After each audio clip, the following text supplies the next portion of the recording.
This right here is a recent report I found showing that American high school students, and in this one, that UK students are being absolutely shafted by the quality of the education they get in foreign languages. Must we always be mocked for only knowing one language? Well, we're setting the bar really low here, but is there a point when the free language learning app Duolingo, with all of its flaws, actually surpasses a formalized education system? Well, let's see. Hi, I'm Evan Ettinger. I've got a 3,000-day streak on Duolingo, taught myself German, moved on to learning Spanish. Now I'm about 75% through the Duolingo tree at the end of the B1 branch. And it got me thinking, how do I compare the experience of learning Spanish in the app with my many years of learning Spanish I got in the American education system? You might be surprised at my conclusion, because through all the research that I did for this video, I am. Today we'll be looking into just how foreign languages are taught in the US and the UK, looking deeper into curriculums and to course guides, as well as breaking down some research that I found on the topic. So strap yourselves right on in, vamos! So quick disclaimer, I'm not paid by Duolingo. It's just the language learning app that I have the most extensive experience with. It's the most popular one online, and thus, whenever I do make a video about it in any regards, a lot of you tune in to view it and stick around for my videos on Reddit, interesting news stories, or other videos comparing the UK to the US. This video does have a sponsor though, which we'll talk about at the end of today's video. In Spanish! I'll be talking a lot about levels of fluency in this video, by the way, as it's a really helpful way to visualize progression in language learning. The CEFR, or Common European Framework of Reference for Languages, is the most internationally recognized standard. There are a few others we'll bring up throughout this video, but I will always explain when they come up naturally. Under CEFR, there are 6 main levels: the A's, the B's, and the C's. Easy as ABC. A's being elementary, B being intermediate, and C's being advanced level fluency. The creme de la crap. That's what the C stands for. Creme and crap. You can tell I do not know French. These are some example sentences to show the differences in the levels. This is a sample put out by Duolingo themselves, actually. So at A1, you should be able to say something like, the cat is not playing. It's pretty easy.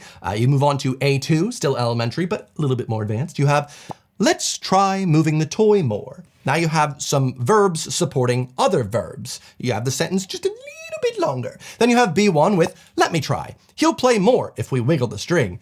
Ooh, conditionals, a little bit of an if sentence there. Moving on to B2, we have, when we were at the store, you should have bought the other cat wand. There was more movement, so he'd have liked it more. Oh my God, all right, would have liked it more. Oh boy, it's a big sentence, but that's only 4/6 of the way there. Now we have C1. Let's ponder some of the factors that have gone into the cat's decision not to play with the toy. Lord. And finally, C2, the end of the line. If one were to apply just a hint more kinetic force to the feline's plaything, the creature might shed its lethargic nature and engage in jollity. So basically, you sound like a wanker. Rather, you can understand the wank speak. Important. Examples aside, the way I'd always describe it is A1 and A2, you can say some basic sentences, you can say some things on menus and such. B1, B2, you can express yourself more. You can talk more in hypotheticals, like what could have happened, what would have happened, what you want, what you would have liked. And then when you get to the C level, that's kind of like understanding the difference between car park and parking lot and not really giving a crap and let the Americans and Brits really fight it out over why it doesn't really matter what you call where you park your car. So in my educational system in New Jersey, I learned Spanish from kindergarten all the way until 12th grade. That's 13 years of Spanish. So you'd think that after graduating high school, I'd be super fluent, right? Wrong.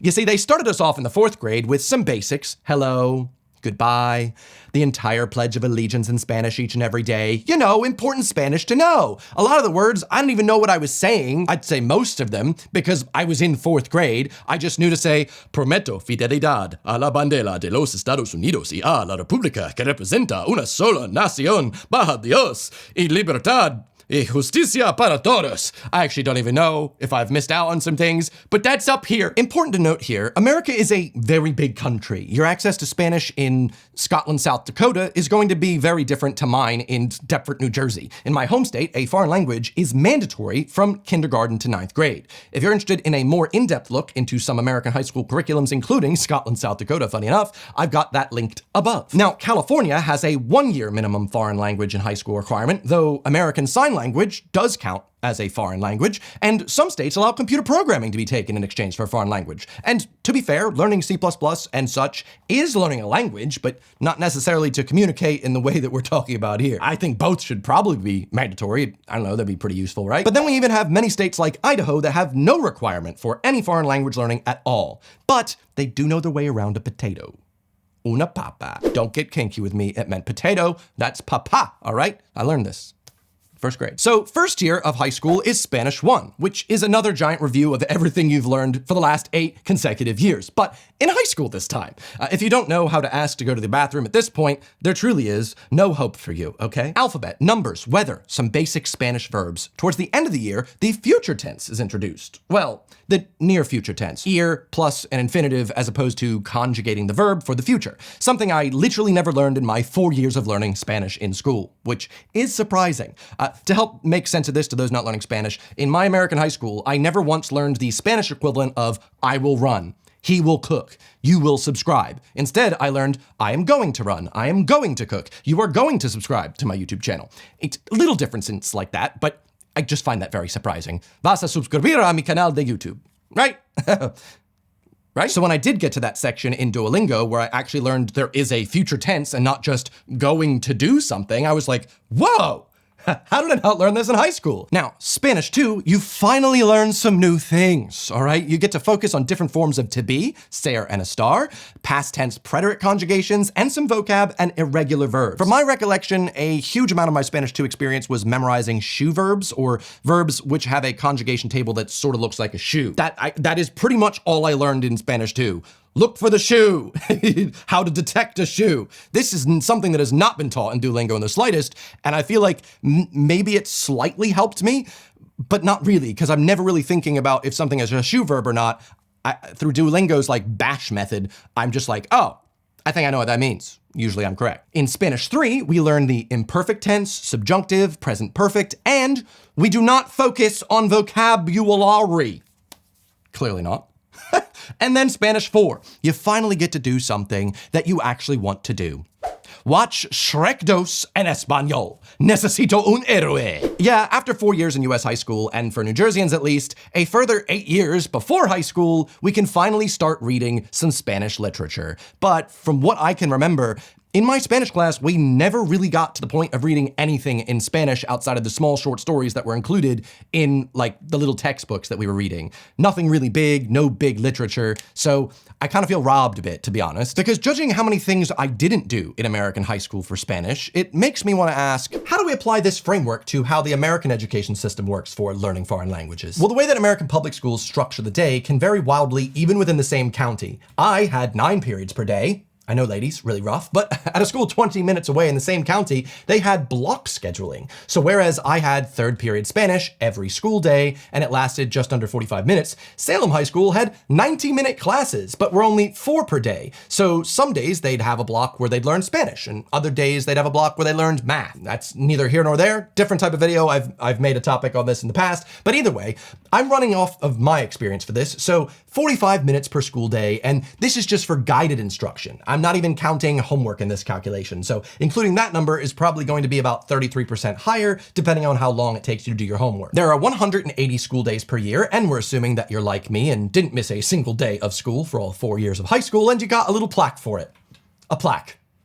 For all my hardware. That works out to be 135 hours of Spanish per school year, or 540 hours total in the 4 years of high school. Now, according to the Foreign Service Institute, who provide courses to get their diplomats as fluent as possible, as quickly as possible, it takes approximately 600 to 750 class hours to get to professional proficiency in Spanish. So 540 hours is pretty darn close to that, but I mean, these 600 to 750 class hours are taught all at once, as efficiently as possible, to get their diplomats up and ready to avoid making any language faux pas while out in the field. But where exactly does the American education system actually leave us in regards to proficiency? Well, according to this report by the Center of Applied Second Language Studies from the University of Oregon, they say that regardless of what language a student is learning in school, the majority of students after 4 years of study are around benchmark level 3 or 4. And these levels are similar to the ACTFL levels, novice high and intermediate low.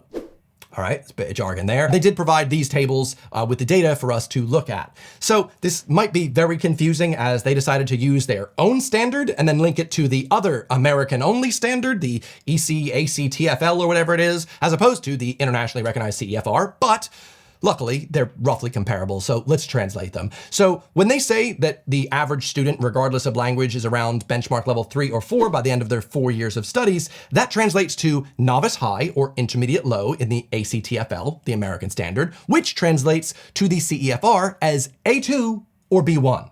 As you can see in this handy dandy graphic here. So after 4 years of education, the majority of high school students are a low-level B1 at best. Yikes! But looking even more into the data, it looks like in terms of reading comprehension alone, nearly 65% of students after 4 years of learning a foreign language are actually at A1 or A2. That's so much worse than you'd expect from so many years of study. And as I personally went through the US education system, I genuinely would agree with what the data here is trying to show us. I truly feel like I barely scratched the surface of being able to say much in Spanish at all, except for the standard A1 and A2 expressions, and I was an avid learner, and also the secretary of the Spanish club my senior year of high school. It just sort of felt like they taught us how to build a few Lego sets rather than how to use the Lego you own to build something new. Does that make sense? And so with such little progression when I actually was learning the language and then getting into college and not using Spanish at all, I pretty much lost most of it. Use it or lose it, as they say. I had kept a lot of my A1 Spanish under my belt that most Americans have, like ¿Dónde está el baño? Or hay una fiesta en mis pantalones y todos están invitados. You know, basic Spanish. But that was my experience in America. What was it like across the pond? When it comes to UK students, it's not nearly as bad. According to an independent UK government study published in 2019, students achieving the highest marks on their GCSEs, so A stars and A's, which for Americans is the equivalent of an A+ to an A-, I suppose. These people who achieved these high grades had the equivalent of B1 and A2 levels in their foreign language. If I didn't have a better understanding of the UK schooling system, I might just stop there and say, you know what? Public schools in the US and state schools in the UK pretty much teach foreign languages the same as each other. But the thing is, UK students don't take their GCSEs their 4th and final year of school. They take them in year 11. So to put it on par with the States, you'd need to look at the A levels in the UK. And according to the University of Warwick, getting an A star, A, or B on your A level puts you firmly in the B2 bracket of CEFR, which is actually really impressive. If you got an A level in a foreign language, I would love to hear from you in the comments if you'd say this is accurate or if you were more B1 or hopefully not worse than that. From every Brit I've talked to, this pretty much tracks, except when they've left school and of course stopped using the language and pretty much lost all of it except for dos cervezas, por favor, and a bag of chips. Papas fritas. Senorita. Why do I put on an American accent? I think it's because I'm so used to Spanish being like American Spanish rather than like, I don't know, English, British Spanish, which would be like, excuse me, miss. Dos cervezas, por favor. Can I get myself a bag of chips? All right, so now it's time to see how all the formalized education lines up against the big green owl. On average, from my extensive experience, it takes about 4 minutes per Duolingo lesson on average. Likewise, there are an average of 10 chapters per unit, and some chapters have 5 lessons, others have 1 to 3, but overall, there are about 25 to 34 lessons per Duolingo unit, not counting golding or purpling them or whatever they're calling it these days. So we'll say there's an average of about 30 lessons per unit, and 30 lessons at about 4 minutes a pop works out to about 2 hours per unit. You can definitely do a unit faster, but you can also do a unit slower. The more time you dedicate per day, the more focused you'll be, and the faster you can probably go through the units. But as you know, learning a language is not a race. In lessons where I'm struggling a bit, it definitely takes me like 6-7 minutes to complete a lesson, whereas other times I breeze through in 2 minutes when it's grammar. Because I personally am just really good at grammar. It's like the most mathy part of a language. But for my use case, I use Duolingo for about 15 minutes every day. Some days it's only 5 minutes. Others it's like 45 minutes, but it averages out to be about 15 minutes. In fact, if we look at the screen time app on my iPhone, it says I average about 10 minutes every day using the app from this week alone, but that doesn't factor in the amount I learned from using the desktop app, which I definitely use for longer sessions. So like I said, about 15 minutes a day. So if I'm learning for 15 minutes per day, 365 days per year, that's right, we've got a streak to keep, that works out to about 91.25 hours of Spanish per year, or 365 hours of Spanish after 4 years, similar to high school. So the US education system has you learning for about 50% more time, 540 hours versus 365. And like I said, we're not even including the time you spent on homework here, but how fluent should this make you? Well, 365 hours divided by 2 hours per unit equals 180 units on Duolingo, assuming you start from scratch with no prior knowledge of the language. 180 units puts you just at the end of the B2 section for Duolingo Spanish, moving towards the daily refresh section section, which should be your sign to read books or watch films, as you're very much finished with Duolingo by then. So getting B2 from all of this is arguably really, really good, albeit with some very clear caveats. When I calculated the total hours of class time for US high school Spanish, I did say we wouldn't be counting the time put into homework. But similarly, I'm also not counting the time you have to spend off of Duolingo trying to learn the things that Duolingo doesn't teach you that well. I'm talking about the different grammar bits. Like, one thing that was absolutely drilled into me in high school was conjugation tables, irregular verbs, shoe verbs. That's something that Duolingo really only teaches you by throwing problems at you and watching as you get them wrong until you figure out how it works. By osmosis, I suppose. I'm not saying one is better or worse. Kind of am, but I am just saying they're different teaching methods. When learning German on Duolingo, I'd come up with a question Duolingo couldn't answer quite often. So I'd go to Google and ask why a certain word was used, and luckily there are loads of useful blogs and websites providing exactly the type of information I was looking for. So that was my Duolingo homework, you could say. Duolingo without this homework is really not as effective, at least from my experience. But as a general rule of thumb, if you really want to know something that Duolingo hasn't taught you yet, you can just look it up. Like, that's not a sin. Some YouTuber online that is not gonna yell at you for this. You know, you're never gonna be worse off for being more curious and wanting to learn more. The people that say, you can't learn a language, you should only Duolingo, buy my course, you know, so it's £100 a month. You know, they're usually just assuming for some reason that Duolingo learners aren't able to access any other source possible. Like, you can't even glance at like a sign in Spain, or that's it. Everything's invalidated, all right? Just don't worry about that. I will also say that though Duolingo starts you off with the very bare bones of language learning, as in just matching vocab words, that's entirely by design, as the more that they can convince you that learning languages is easy and fun and addictive and you can make it a part of your routine, the more that you're likely to then continue learning, and then they can start progressing and get you more difficult exercises. As you progress through your path on Duolingo, the exercises become more and more difficult. The most difficult exercises for me only really came after I got to about the B1 section of the tree, and these were big paragraphs that you had to comprehend. You have 3 responses to make sure that you understand what's actually being said, and there's some tricky responses, as opposed to some of the early exercises where the answers that are wrong are very obviously wrong. Like, it says, what is a type of pasta? Bird, spaghetti, bird again. But these difficult exercises are the most important, as it's you actually comprehending context, which I think is the most exciting part about learning a foreign language. Like, when I've read books in German, that was really exciting because I didn't know every word, but I could understand what they were saying. To me, that's like one of the light bulb moments of language learning. And so Duolingo putting those exercises later on in the tree so that once you get to them, you're like, oh, is really good. There are also way more varied stories, audio lessons, and grammar the further you go into your tree, at least. Also, they did have that AI video calling feature that I made a video about earlier, but as of this past week, they have removed it from my path, so rest in peace. It was a cool feature while I could beta test it for like 2 weeks, I suppose. But that being said, the biggest weakness of Duolingo compared to the American education system is arguably the one that the majority of people would want the most. Speaking ability. The thing that they just took from me.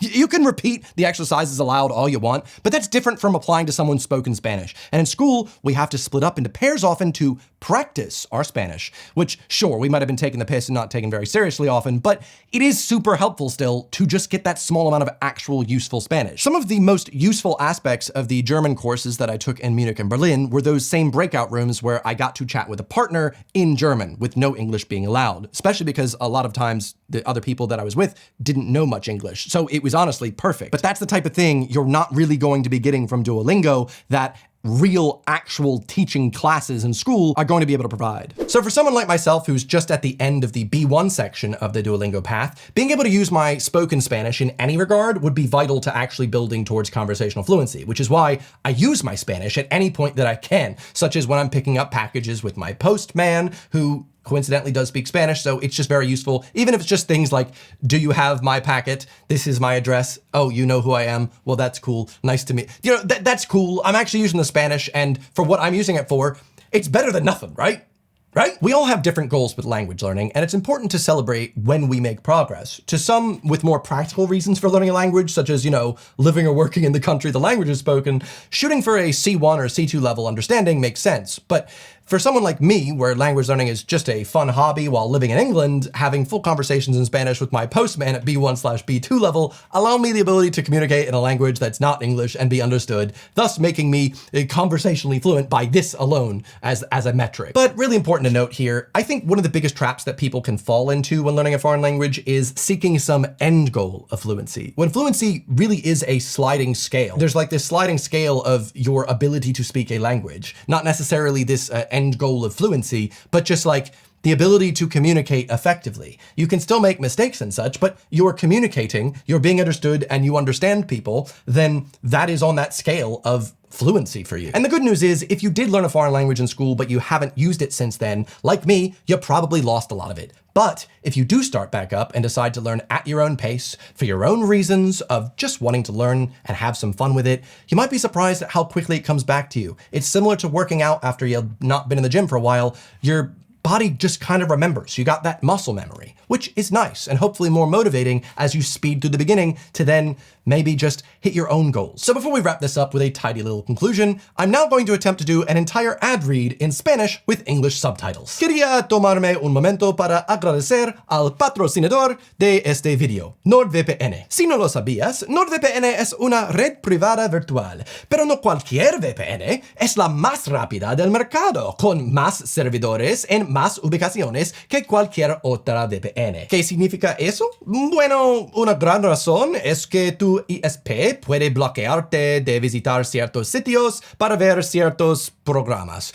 Usando NordVPN, tu ISP no puede ver nada de tu tráfico, excepto que está en un túnel cifrado, así que puedes ver lo que quieras. O si necesitas localizar resultados de búsqueda, cambiando tu ubicación de navegación. También es muy sencillo. Esa es una de las mayores razones por las que personalmente uso NordVPN. Y al igual que Duolingo, NordVPN incluso tiene una función de racha para que puedas ver cuánto tiempo tu tráfico de internet ha estado protegido. Así que si crees que te beneficiarías de una navegación protegida y soporte al cliente 24/7, inscríbete en nordvpn.com/evan hoy y obtén un descuento increíble en un plan de 2 años. Gracias NordVPN por patrocinar, y sin más preámbulos, vamos a concluir. So after all this research, I do really wish that the US education system for foreign languages was a bit more optimal. I know English is the main language, not the official, of the US, the main one, and Spanish is actually getting quite up there, but still, knowledge of another language isn't really necessary in a lot of people's eyes in America. But students are voluntarily choosing to study the language for 4 years. A lot of states you only have to study for 1. So students learning for 4 years are going to be so demotivated to find out that all the stuff that they have learned really isn't that much. So the least that we could do is maybe ensure that the proficiency level of our students is a bit more advanced than it currently is. Now, as much as I personally loved learning trigonometry and calculus in high school, no joke, I did really like it, because it just felt like I was learning something that was really difficult and like a difficult challenge, as opposed to just learning the basics of algebra over and over again, or basically everything I learned from K to 8 about Spanish. I really enjoyed the classes that had an Elden Ring level difficulty, because overcoming those challenges was really satisfying. Whereas, I don't know, for me personally, I enjoyed them way more than the Animal Crossing style difficult classes where it just felt like, why am I here? This just not for me. So I think the best thing we can do as a society is to provide both options so that a student that really wants to commit and have a difficult time, but a lot of rewards from it and learn a lot of a language can have that option, just as well as students that aren't that fussed can also have that. I just don't feel like it makes sense to have the super easy ones for a voluntary course that you're taking for 4 years. But hey, I do think different learning styles require a different courses. I don't know, it's all well and good for me to be like, here's a solution. More things, when a lot of school districts probably don't have the budget to do even one of the courses that they're mandated to do, but they just kind of squeeze one out and then have a teacher that doesn't really speak much Spanish teaching Spanish. I know that's a big thing. Maybe we should focus on that, but I don't know. I just feel like easy solution here. Invest more money in the education of society. Wow, what an opinion. Wow, how brave. How brave of him! But if you took a foreign language in your public school, I would love to hear from you what your experiences were. Otherwise, if you haven't seen my video yet where I explain the feature coming to Duolingo soon for you, maybe, if you're learning Spanish involving AI video calls, it's actually pretty cool, I clicked the video above, and I will see you there. Thanks for watching. Goodbye. ¿Dónde está la biblioteca? Me llamo Tibón, la araña, discoteca, muñeca. La biblioteca es el bigote grande, el pelo manteca.